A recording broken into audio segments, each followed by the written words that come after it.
Hi, it's me again with Corel Draw Tips and Tricks. Thought I'd show you how to make this kind of unique pattern, and there's a couple ways you can do it. The hardest thing, and I've kind of figured out a way to make it easy, is to get the exact shape so they lock together, and you'll see in just a second. And this is why I work in the center of the page, so I've got my ellipse in the center of the page. I'm going to hold down the control button and make a perfect line. I'm going to put it in the center of the page. Because it's in the center, I don't have to do anything to the rotation. I can rotate it 45 degrees, Control D and make a duplicate, and then mirror it horizontally. So this is what we need. Normally I would use the parallel dimension tool, but a lot of times you can use a 2-point line because you can go exactly from that intersection to that intersection. That line is 1.414. So we're going to set our nudge factor on 1.414, and we're going to make a duplicate of the ellipse, and we're going to move it down. We're going to make an ellipse duplicate and move it up.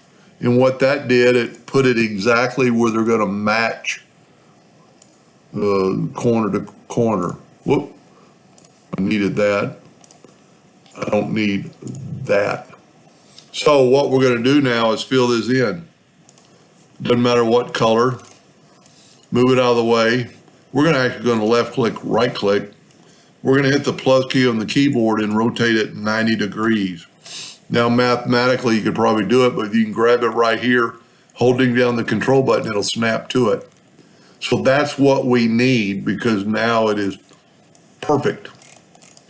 So what we can do is, before we do anything, is to take this and make a interactive fill tool.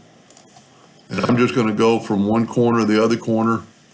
I'm going to make both edges black, but then I'm going to double click near the center and go right here and make it, let's make it, well, I didn't make a spot. You have to be right on that line. And what I'm doing is double clicking, or trying to. There we go. Now we've got a spot. Now we're going to put that yellow. Now it's not exactly in the center, but I'll show you in just a second how we can make it in the center.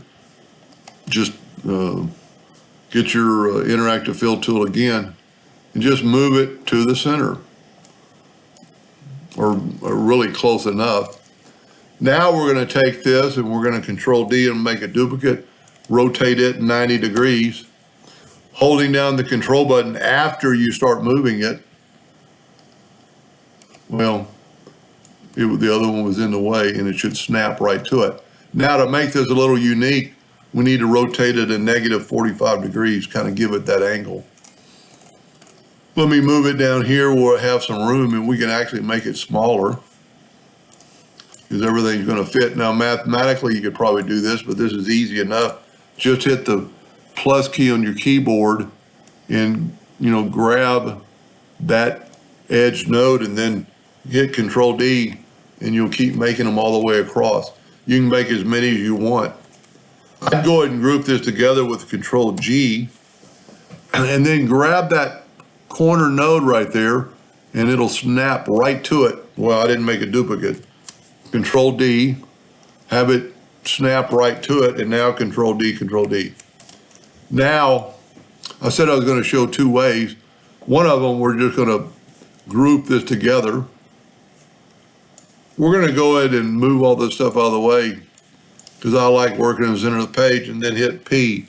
And then we're going to have a rectangle in this, roughly in this, from edge to edge, and then hit P, put it in the center of the page. And then select them both and go to our friend, the intersect tool. And what the intersect tool did was basically crop out the edges. So that's a pretty cool design. Now, if you wanted to do a different little bit of design, like I have here, where it looks like it's kind of transparent, this is cool enough in itself. Stay tuned for part 2, and I'll make it a little bit different. Hope that helped. Thank you for watching.